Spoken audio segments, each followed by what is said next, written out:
Hello, welcome back again, guys. I am your RJ Nisha, and you are actually watching up and hearing up hashtag the Blue Mic, where we celebrate independent artists and the independent music. Today, I have someone who is not just being a person into the Bollywood, but also has now her stand saying, when you have to make music, it can always be any time of the year. And after 10 long years, she's right now here with us, not just as a singer, but also as a lyricist for her own songs, a composer for her own songs. Who is it? We have got Shalmali with us. Hello, madam. How are you doing? Hi, Nisha. I'm fantastic. Thank you. Congratulations on a beautiful album that you've got for us. And it's been beautiful, 10, 11 long years with us. How does this journey make you feel? I am sometimes this number 10 and 11 really is overwhelming because it feels like some days it feels like, oh my god, it's been so long, and sometimes it feels like it was just yesterday that I was in Amit Trivedi's studio and not knowing what the hell is happening in my life. So um it's overwhelming in all to know that I've been here doing this for so long now. All right. So Shalmali, tell us something about the new EP which you've got it for us. It's called Chills. And what kind of a chilling sensation are you bringing up to the people and audiences right now? So Chills is one of the singles from the album. The album is called 2X Side B, and it's the upbeat side of my music, of which the side A I released as an EP. So that I'd say was an EP that I released last year, 2X Side A. And Mm-hmm. 2X Side B is what I released right now, which is um, a group of 7 songs, and then there's 2 more songs from the album that release in the month of December. So it's an upbeat album. It's more rhythmic. It's more groovy. It's up tempo as compared to Side A.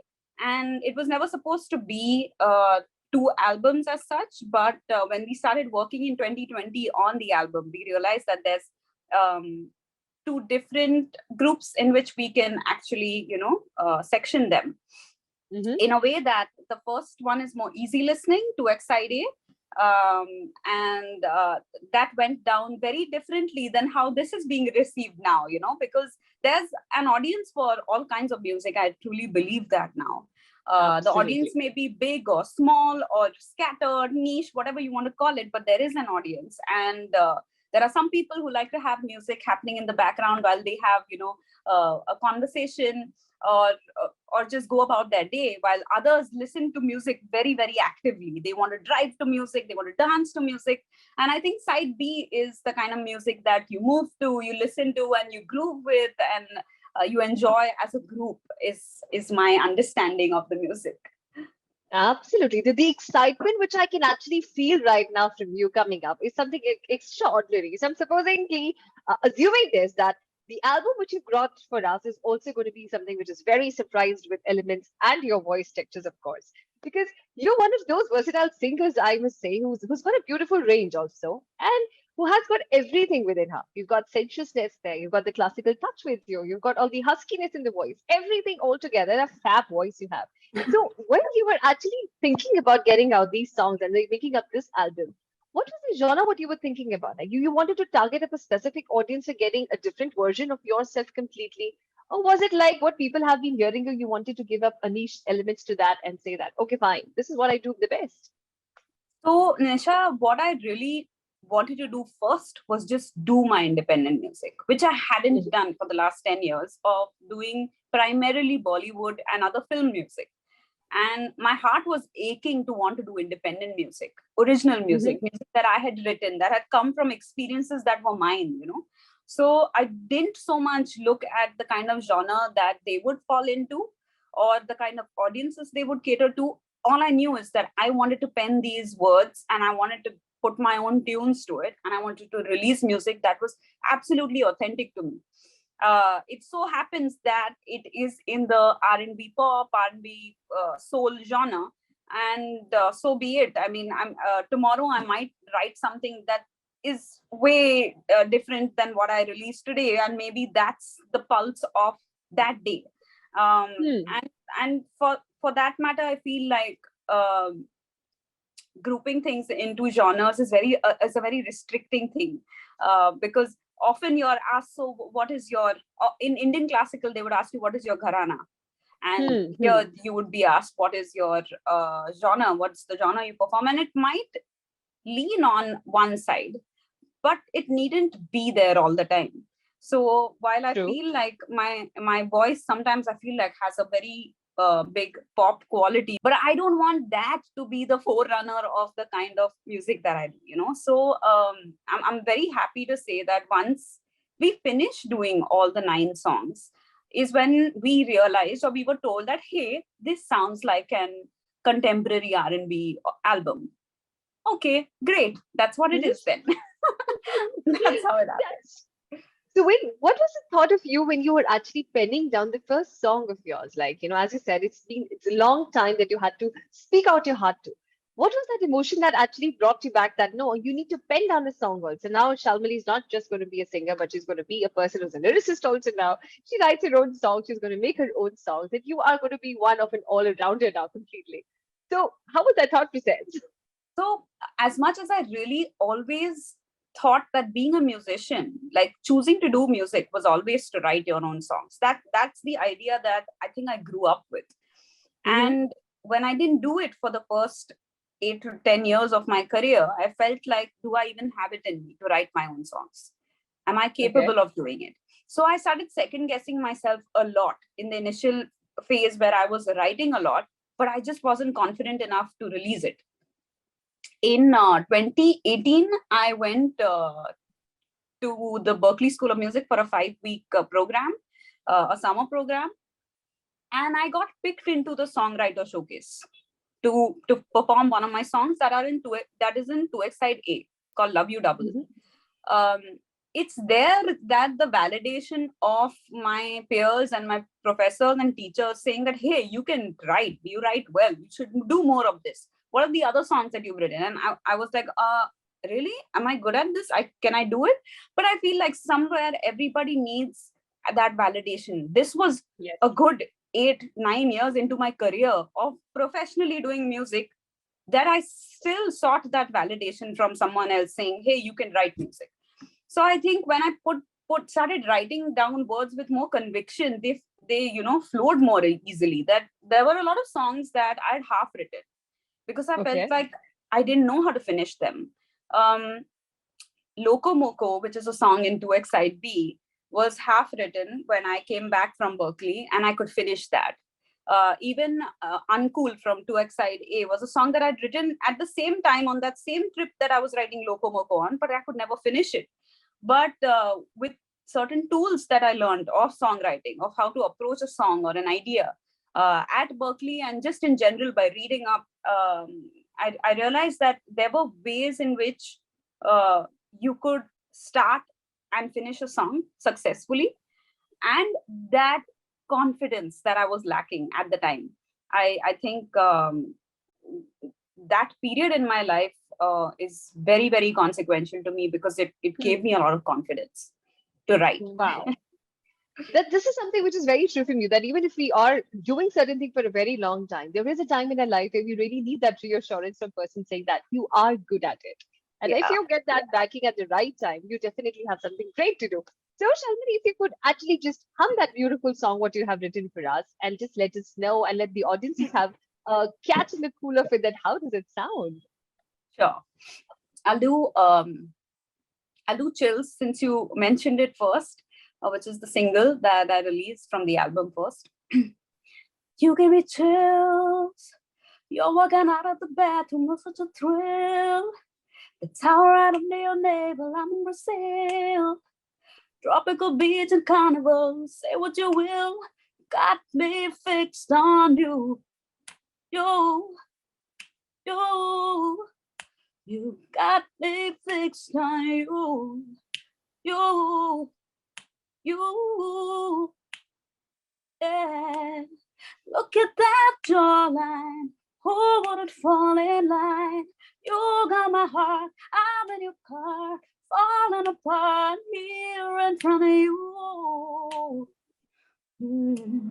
You do me right, and although we fight alright, I feel alive cause I know we strive to keep it tight. Baby, I got you. You drive me crazy. You're my spiciest gravy. I could keep looking at you. Chills. You're walking out of the bathroom, that's such a thrill. The tower right under your navel, I'm in Brazil. Tropical beach and carnival, say what you will. You got me fixed on you. You, you, you got me fixed on you. You, is this love? Wow, that's Thank quite you. amazing. So this is like a different, way of hearing Shalmali now from what we have been hearing for all this while. And perhaps you have got a different style you picked up for yourself for this whole way. You had a beautiful song also which was running all about. So it's like, unlike what this song says that you are running away from something, this was something which tells us to stop running also. So when you say about this song running, how did that come up? Like, what was the thought about it? Was it the lockdown that really forced you to think about it? That everybody is running and you need to have that pause button to think, where are we actually running? Or was it Yeah. that you were trying to run away from something which is not known to us? Oh, absolutely not. I think even the way the lyric starts in the beginning that says we were made to stop so we could think about it. Yes. And it's truly a lockdown song because every morning I would sit in my balcony and I would see the city come to a standstill. And Mumbai is a city that is buzzing all the time. 3 in the morning, you still look out of your window, there'll still be some chaiwala on his bicycle, or some people in their cars and activity. And that was that one time in my life that I saw everything had stopped. Everyone was forced to stop.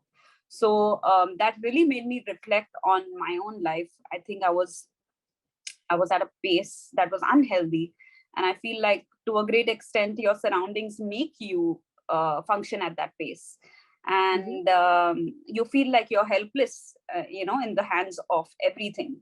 That if you don't go somewhere and you don't reach on time and you don't commit to something, that you will lose out on that time or that opportunity, and then there'll be a domino of everything that you will lose. When what is more important than that is probably just taking care of yourself first, and seeing what you need to do internally for yourself. And that's what running is really about. But it was hard to find a way in which to deliver this song without making it preachy, because nobody really wants to be told what they should do What? or what they should not do. Absolutely. So that is not the effort. It's just a introspective song where I'm probably singing about, you know that we were made to stop, think about everything that's around us. And by around us, I mean even the environment to a great extent. Our ways of True. life are just so detrimental to our surroundings. And we just want to run from pillar to post, from one dream to the next ambition, once you already are on top of one hill. And so we keep on running and running and running, and we are expected to always be. So the first lyric was expected to always be running. We're running and running, running. But I changed that because I felt like it could be simpler. I was just getting too into my own head writing the song, so I simplified it towards the end. So, which is your one of the favorites from this album release of yours? Like, you find that there is one song which is the closest to your heart and which you would love to hum for all our audiences too. There's a very special song. I think they're like my babies, right? So I don't have a favorite one, but there's one that makes me proud because it was a way in which I dealt with my emotion very, very effectively. It's called Mm-hmm. Garden Variety Hater. And it's got a featuring artist, one of my favorites on the album, Vasundhara V.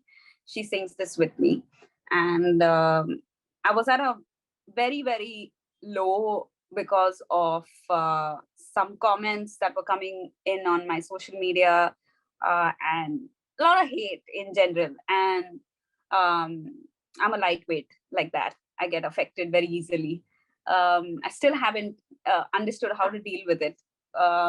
working on that. But one way I did work on it is one day when I was going through my socials and I read something really mean, and I was like, it's just a garden variety hater. That phrase just came to my head. And I said, okay, wait, this is got to be a song. I should be able to develop this. And I kept Mm-hmm. my phone aside and started writing Garden Variety Hater, which is basically just giving back to all the haters that are out there who just are throwing their opinions away, like, that they're for free, which they are for free. Absolutely. Um, so this is Garden Variety Hater from my album To Excite Me. Here you go. You got my attention. You got a foe. Tell you my prediction. Oh, you won't say it to my face, no. All you got is a lot of time to kill. No one bought your flowers while you paid your bill. Here you are. Aren't you so full of shit? Wasting my time. You're a garden variety hater. No, thank you. I won't see you later. Did you think your opinion mattered? Don't be a fool. You're wasting my time. You're a garden variety hater. No, I won't see you later. Did you think your opinion mattered? Don't be a fool. You're wasting my time. That's an amazing way to actually give a reply back to all those people. Perhaps if we start using this lines and all these stars should start using the lines, you get affected, like as you say, by the trolling than what people Yeah. are saying. And Yeah. as they say, I believe people who are actually on the social media to troll are absolutely like the advertisements which says move, move, move, free of cost. Yeah. So is. That's true. You've got even one more beautiful track, which is enough of you, So, if you could just let us know about that track of yours, like why was this line enough of you being said to the world? I think a lot of people go through relationships where you keep giving the other person a chance. You feel like, okay, they'll change this time. Maybe this thing went wrong. Maybe this one time I will give you a chance. And then I think when it doesn't work out, there's this voice inside of you that needs to be out there, but is inside saying enough of this, enough of you. So I think I've tried to channel that to write this song, in which I'm just basically saying that um, you just took advantage of my niceness, and now I'm saying enough of you. I've gotten enough of you, and that's what that song is about. It's an angry song. Mhm. So it's Yeah. perhaps we could relate to all those people who have the sentiments within themselves that they needed a person to say this. So you've got a song for them now. Yes, I got a song for them. I got them back. So I think we have a beautiful section of any message you would love to give to the listeners to why do they need to check out this new album songs of yours? What's special for them, that they can hear from this? Everything on this album is from a personal experience because that is my style of writing. Um, and it's a side of me that is more authentic than anything that I've done in my life so far. So if you've liked any of my previous works in which my contribution was my voice, now you get to listen to my voice and my writing, which is very, very dear to me and is what I want to do for the rest of my life, for the Hmm. years to come.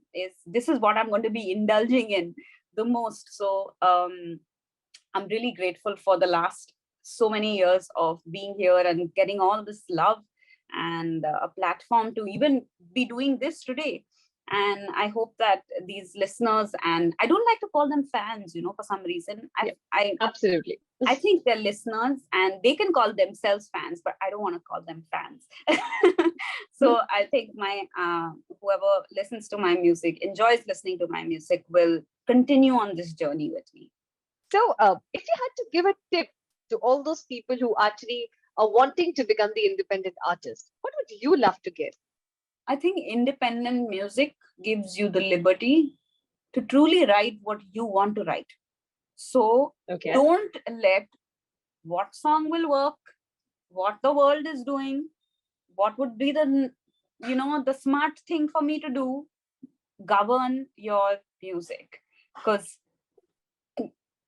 there's only so long that you can keep up with that. But when you Mm. write from a place of um, that comes naturally to you, something that resonates with you. You don't ever have to put up a face or put up with it. You love every piece of that journey, and independent music allows you to do that, Hmm. versus a film song or a Bollywood for that matter, where you get called in and your association with that project is limited to that session in the studio, or those sessions if you do it over a period of sessions, a period of time, that your association with it is that much. But when you're doing independent music, you write the destiny of that song. You begin it and you end it, and you are with it, you live with it. So my tip, I don't know if it's a tip, but I live by that right now, but that uh, write and do something that makes you tick. Okay. So if I had to ask you that, do you have even some kind of those so-called totkas before performing into the gig, saying that I need to do this first, then I'll go on the stage? Uh no, actually, I don't. I wish I did. It would be cool, like something like everybody goes, "Hey, hoo ha," or something, or like a prayer. There are some bands that I play with that religiously do prayers before going on stage. But before mine, we just do hugs.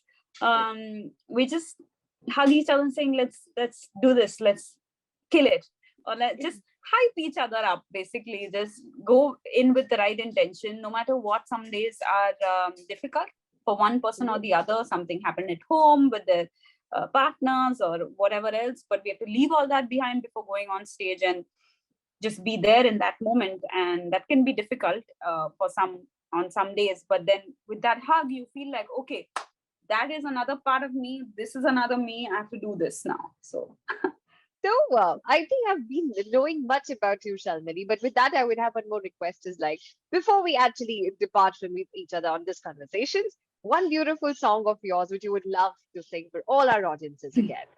Which will that be? there's a song from 2XIB called Interrupt Me, which has Ranj as one of the featuring artists on it. And she is, oh, I'm a huge fan of hers just because she's just such a wonderfully easy vocalist who just comes in and just sings like she breathes, you know. Oh, So well, it was wonderful to have her on this track, and it's, I think, my most young sounding track on the album. It's a very young emotion of interrupt me, call me, knock on my door. We don't need space. You know how a young relationship, your parents are always telling you space is good. You should give each other space. And then in this song, I'm saying we don't need space. So come interrupt me. Because I'm mhm. writing better music when you're around. So it's only doing good. So this is Interrupt Me from 2XIB.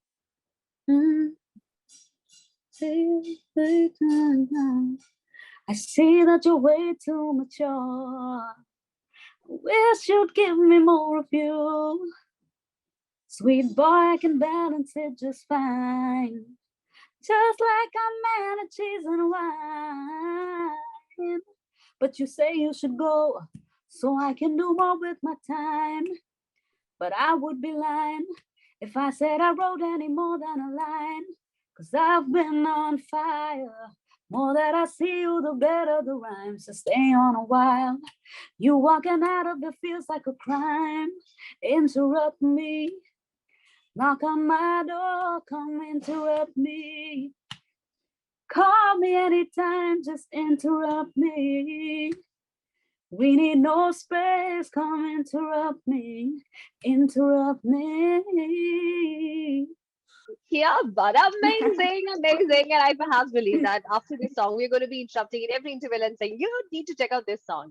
So that is quite true. So thank you so much, actually, Shalmali, for doing this for us. It was an amazing time I had with you.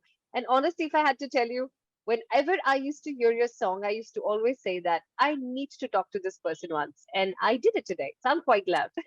Oh, thank you so very much, Nisha. It was an absolute pleasure. And I truly, truly enjoyed our time together on the show.